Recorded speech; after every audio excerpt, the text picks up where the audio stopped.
Oggi vi racconterò una storia incredibile e sconvolgente. Dopo 26 anni di matrimonio, un uomo scopre che sua moglie lo tradisce con 5 uomini. Come ha affrontato questa devastante verità? Continuate a guardare per scoprirlo. Io e mia moglie siamo sposati da 26 anni. Ci siamo conosciuti al college ed è stato amore a prima vista. Entrambi siamo ora sulla cinquantina, con 2 figli grandi che vivono per conto loro. Ho passato la maggior parte della mia carriera come ufficiale militare, andando in pensione dopo 25 anni di servizio. Mia moglie era una devota insegnante prima di ritirarsi qualche anno fa. Ora lavora a tempo pieno in un grande magazzino nel turno di sera. Negli ultimi anni ho notato dei cambiamenti sottili nel comportamento di mia moglie. Ha iniziato ad uscire a pranzo con le sue amiche circa 3 volte alla settimana. All'inizio non ci ho pensato troppo. Meritava di divertirsi e godersi la vita dopo tutti quegli anni di duro lavoro. Ma poi i suoi rientri dal lavoro sono diventati sempre più tardi. Aveva sempre una scusa: un turno tardi, una riunione o commissioni da fare. Anche la nostra vita in camera da letto ne ha risentito. Si allontanava da me, dicendo di essere stanca o di non essere dell'umore giusto. Il punto di svolta è arrivato 6 mesi fa. Una sera, mentre ero seduto da solo nel nostro salotto, mi sono ritrovato a mettere in discussione tutto. Era solo la mia immaginazione o c'era qualcosa di più nel suo comportamento? Ho deciso che avevo bisogno di risposte. Ho assunto un investigatore privato per seguirla e scoprire la verità. L'investigatore privato aveva la reputazione di essere accurato e discreto. Mi sono incontrato con lui diverse volte nelle settimane successive, aspettando con ansia qualsiasi notizia. Finalmente mi ha chiamato per discutere delle sue scoperte. Il mio cuore batteva forte mentre entravo nel suo ufficio. Ha disposto una serie di fotografie, video e documenti sulla sua scrivania. Le prove erano inconfutabili. Mia moglie mi stava tradendo con 5 uomini diversi negli ultimi 6 anni. 3 di questi uomini erano sposati, il che ha solo approfondito il tradimento. Mi ha mostrato foto di lei in vari luoghi, ristoranti, hotel, persino nella nostra casa. I video erano i più difficili da guardare. Vedere mia moglie con altri uomini, ridere, baciarsi e altro mi ha distrutto. Mi ha consegnato una cartella spessa contenente tutte le prove.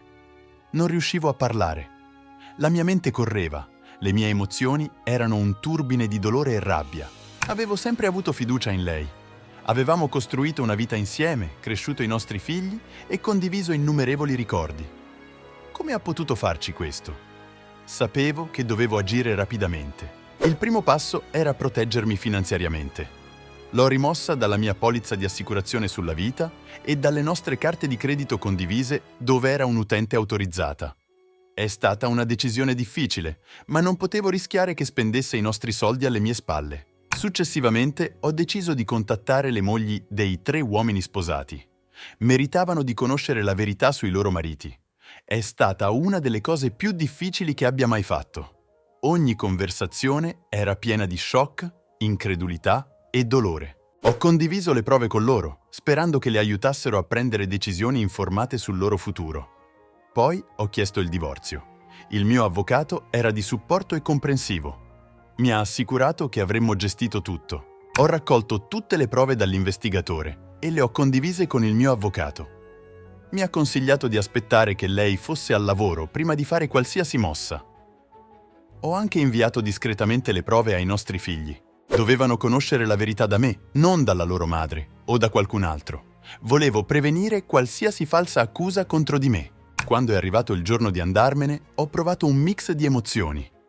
Ho aspettato che mia moglie andasse al lavoro nel pomeriggio e ho iniziato a fare le valigie. È stato un processo silenzioso e triste. Non volevo fare una scena o attirare l'attenzione. Entro sera mi ero trasferito in un motel nelle vicinanze.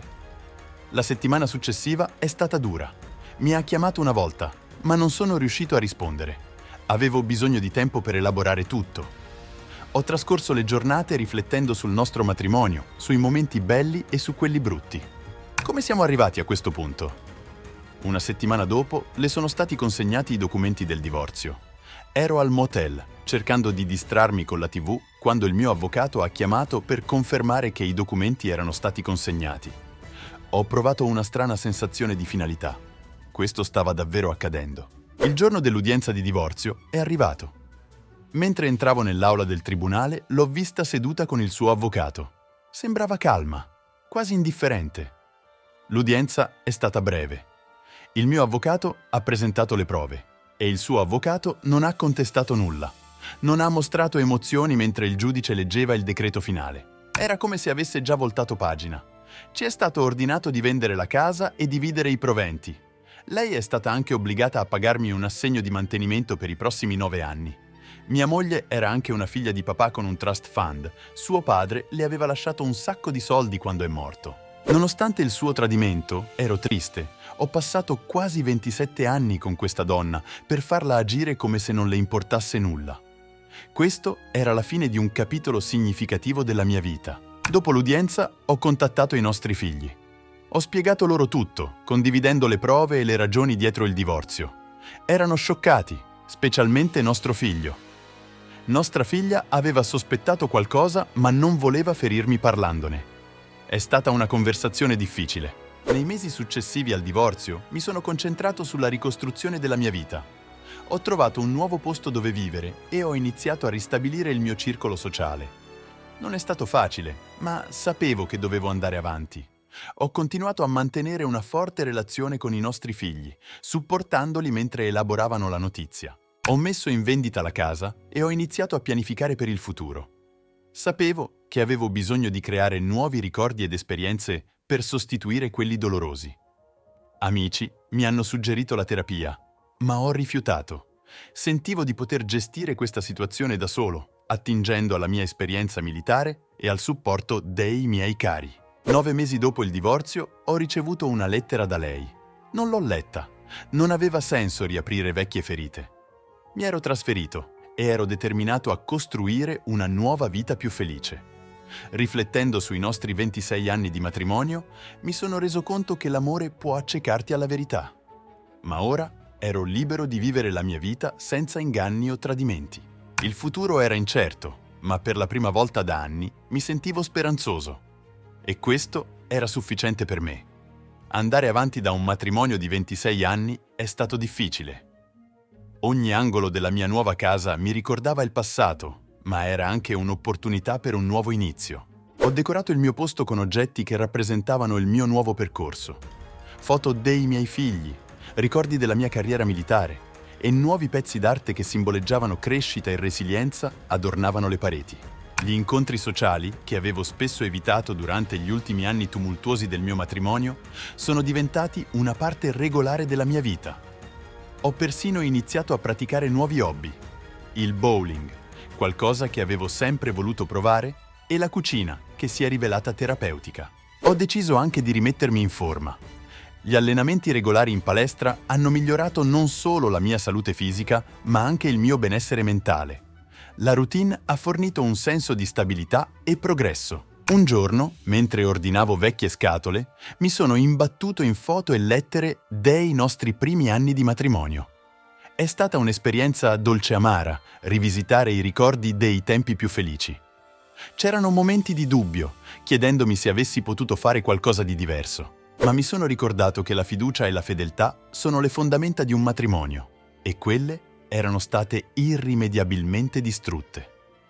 I miei figli sono stati il mio più grande sostegno durante questo periodo. Venivano spesso a trovarmi, assicurandosi che non fossi solo. Il nostro legame si è rafforzato mentre navigavamo insieme questo nuovo capitolo.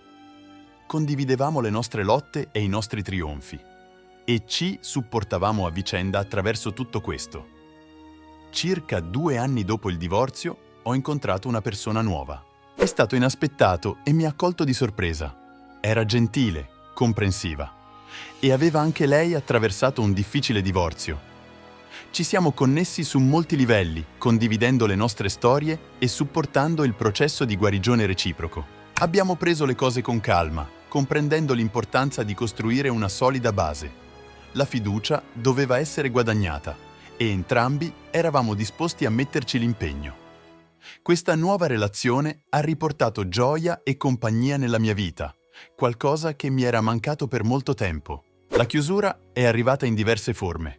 Un giorno ho deciso di leggere la lettera che la mia ex moglie mi aveva inviato. Era una scusa, piena di rimorsi e spiegazioni.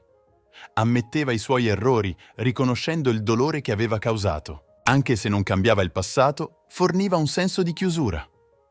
Mi sono reso conto che aggrapparsi alla rabbia e al risentimento prolungava solo la mia sofferenza.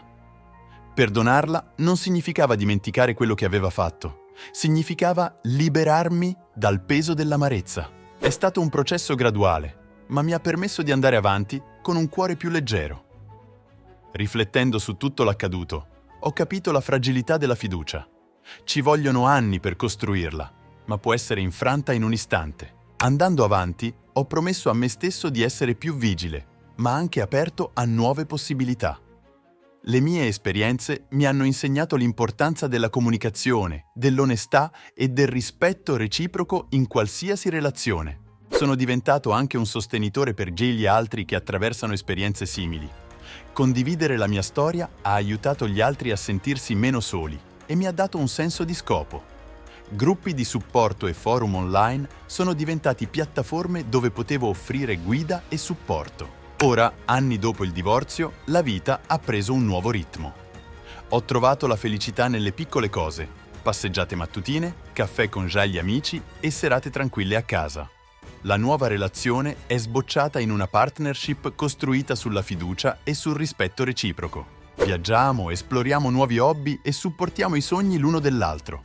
La vita non è senza le sue sfide, ma è appagante e significativa. Guardando indietro, vedo quanto lontano sono arrivato.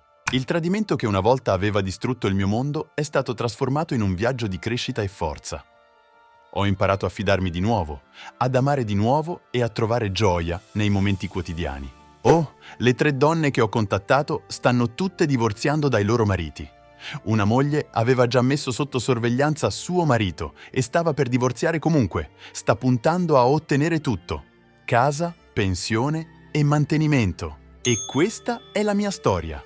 Voi cosa fareste in una situazione del genere? Fatemelo sapere nei commenti. Se vi è piaciuto il video, mettete un like, condividete e non dimenticate di iscrivervi al canale per altre storie incredibili. Grazie per aver guardato.